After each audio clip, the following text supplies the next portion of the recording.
Welcome listeners to another episode of India Post Corona।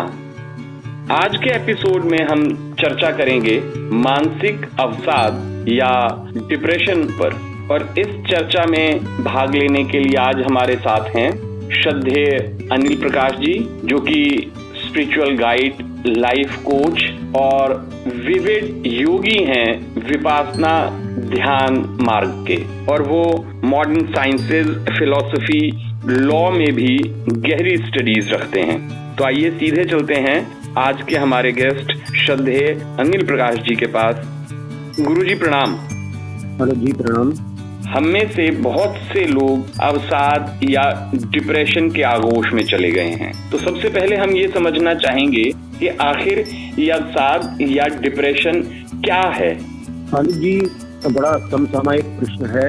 यदि सरल शब्दों में हम अवसाद को संक्षेप में परिभाषित करें तो अवसाद या डिप्रेशन मानव चित्त की ऐसी विकृति जो भय, निराशा, दुख, भावनात्मक भूचाल या जीवन के प्रति सतत नकारात्मक चिंतन से उत्पन्न हो, इस मनोदशा को हम अवसाद कहेंगे। जी, आमतौर पे ये डिप्रेशन किस कारण से होता है, इसकी वजह क्या है?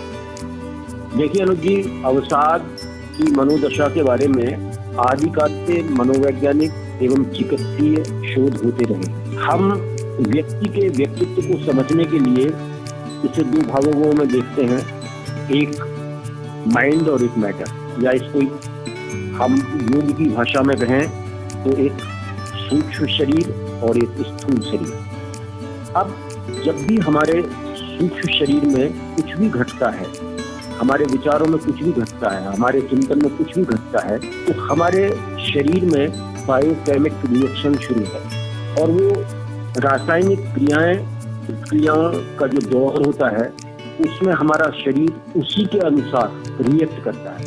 और ये सहज स्वाभाविक है, ऐसा होता ही है, ये प्राकृतिक है, क्योंकि हम प्रकृति के नियमों में, जो शाश्वत नियम है, उनमें आबद्ध हैं, उसमें बंधे हुए हैं, और हम उस व्यवस्था के बाहर नहीं जा सकते। तो इस तरह से आप इसको समझ सकते जी। अगर हम ये समझें कि ये सब कुछ प्राकृतिक है और ऐसा होता ही है, तो क्या हम ये समझें कि इससे कोई नहीं बच सकता या इससे बचाव का कोई कारण नहीं है, इसका सामना करना ही पड़ेगा? देखिए, ये सभी के साथ या किसी के भी साथ घट सकता है, या उस दशा में कोई भी जा सकता है। अवसाद की दशा में ऐसा कुछ नहीं है कि कोई अवसाद में नहीं जाएगा, कोई भी जा सकता है। अवसाद के विज्ञान को समझने के लिए मेरी दृष्टि में प्रकृति या निसर्ग के नियमों को, या यूं कहें कि सृष्टि के विधान या विधि के विधान को समझना होगा, और यही सही मायने में यही विधि का विधान ही धर्म है। धर्म के नियम सच्चे, सीधे, सरल और सार्वजनीन है। जब जब हम मन विकारों से ग्रसित करेंगे या हमारा मन विकारों से ग्रसित होगा, तो व्यक्ति दुख, संताप, अवसाद, आकुलता और व्याकुलता से भर जाए, और जब मन विकारों से मुक्त होगा तो सुख, आनंद, दया, करुणा, प्रेम से भर जाएगा। ये हमारी जो मनोविज्ञान है या हमारी जो प्राकृतिक व्यवस्था है, उसमें सभी पर लागू होगा ये नियम। ये सार्वजनीन नियम है, इससे कोई भी व्यक्ति अछूता नहीं रह सकता। तो इसको, जो आपने कहा कि विकार मन को, चित्त को दुर्बल बनाते हैं, और निर्मल मन अद्भुत शक्ति, ओज और आत्मविश्वास से भरा होता है। जी, तो यहाँ मैं अपने श्रोताओं के लिए एक प्रश्न जो मुझे लगता है बहुत खास होगा, ये भी पूछना चाहूंगा कि डिप्रेशन अगर किसी व्यक्ति को हो गया तो वह व्यक्ति या उसके आसपास के लोग कैसे जान सकते हैं कि हाँ, इस समय अवसाद या डिप्रेशन है? अनुज जी, बहुत अच्छा प्रश्न आपने किया है। दरअसल होता क्या है कि कोई भी व्यक्ति जिससे हम अपने दैनिक जीवन में बरतते हैं, या आसपास के लोग, उसके परिवार के लोग, उससे रोज मिलने मिलाने वाले लोग, वो उसके सहज स्वाभाविक स्वभाव से बहुत अच्छी तरह से परिचित होते हैं, और जब भी उसके स्वभाव में बहुत सूक्ष्म सा भी परिवर्तन होता है तो वो परिलक्षित हो जाता है, वो बचा नहीं रहता अपने से। तो कोई व्यक्ति अस्वाभाविक रूप से व्यवहार करने लगता है, जो बहुत मुखर है, बहुत टॉकेटिव है, बहुत ज्यादा बोलता है और वो चुप रहने लगता है, या बहुत लोगों के साथ में घुलने मिलने वाला व्यक्ति अगर एकांत प्रिय होने लगता है। ऐसे बहुत से लक्षण हैं, बहुत से गुण हैं कि जो आसपास के रहने वाले लोगों के संज्ञान में तुरंत आ जाते हैं, उनके नोटिस में आ जाते हैं, और वो अगर ऐसा महसूस करते हैं तो जिम्मेवारी उनकी ज्यादा हो जाती है उस व्यक्ति को इस अवसाद से बाहर लाने की। जी, तो ये तो रहे सामान्य लक्षण, और यदि ऐसे लक्षण दिखाई देते हैं तो हमें सबसे पहले क्या करना चाहिए? किसी मनोचिकित्सक, साइकोलॉजिस्ट के पास जाएं या फिर किसी डॉक्टर के पास जाएं? कहाँ जाना चाहिए सबसे पहले?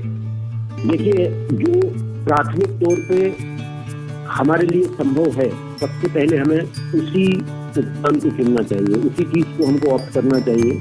जैसे अगर हमारे पास में तुरंत कोई मनोचिकित्सक नहीं है और ऐसी व्यवस्था नहीं है, तो हमको ऐसे लोग जो उस व्यक्ति से भावनात्मक तौर पर जुड़े हुए हैं, उस व्यक्ति के मन में ऐसे लोग जो जिनके प्रति उसके मन में श्रद्धा है, प्यार है, आत्मीयता है, ऐसे लोगों के साथ उसको ज्यादा से ज्यादा बरतने देना चाहिए, उसको व्यवहार में ज्यादा से ज्यादा इन्वॉल्व रहना चाहिए, ताकि वो अपनी मन की बातों को शेयर करने की स्थिति में खुद को ला सके। और प्राथमिक तौर पे ये दायित्व सहज रूप से जो पारिवारिक लोग हैं या उसके जो इनर सर्किल में मित्र हैं, आत्मीय हैं, उनका दायित्व है कि वो पहले उसको इस तरह से अपने चिकित्सीय कह लीजिए या अपने व्यवहारिक उत्तरदायित्व में कह लीजिए ले लें, और तत्पश्चात वो साथ ही साथ ये भी व्यवस्था करें कि उस क्षेत्र का जो भी निष्णात है, गुरु है, गाइड है,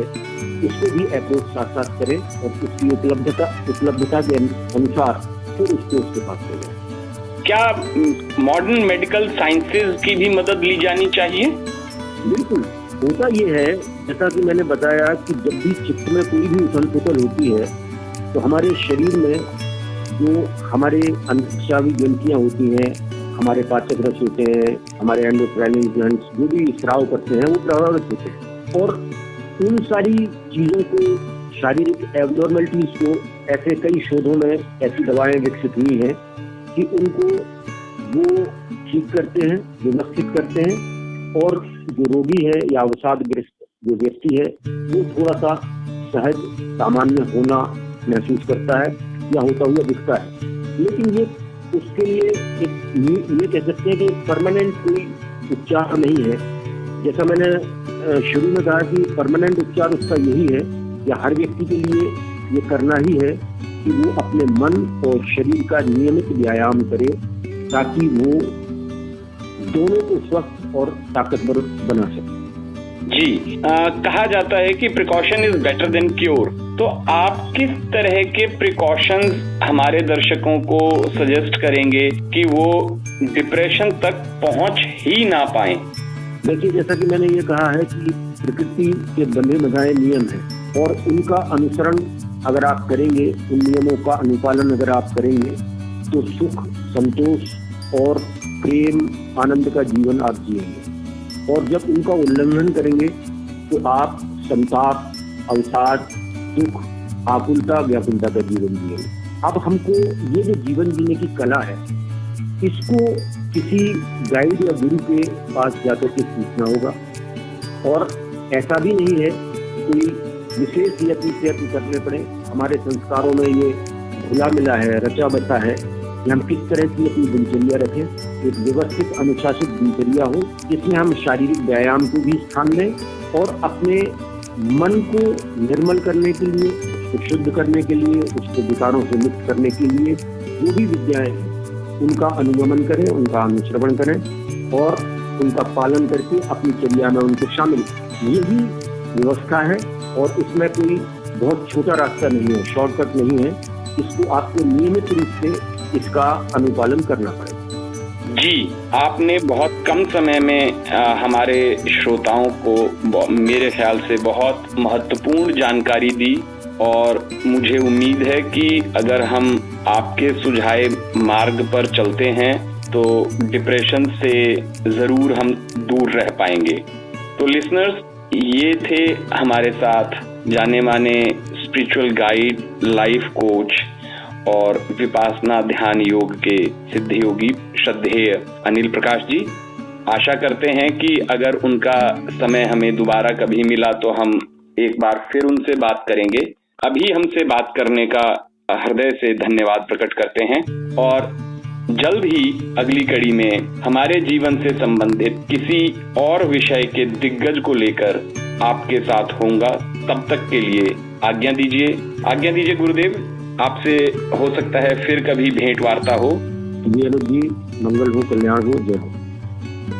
नमस्कार श्रोताओं।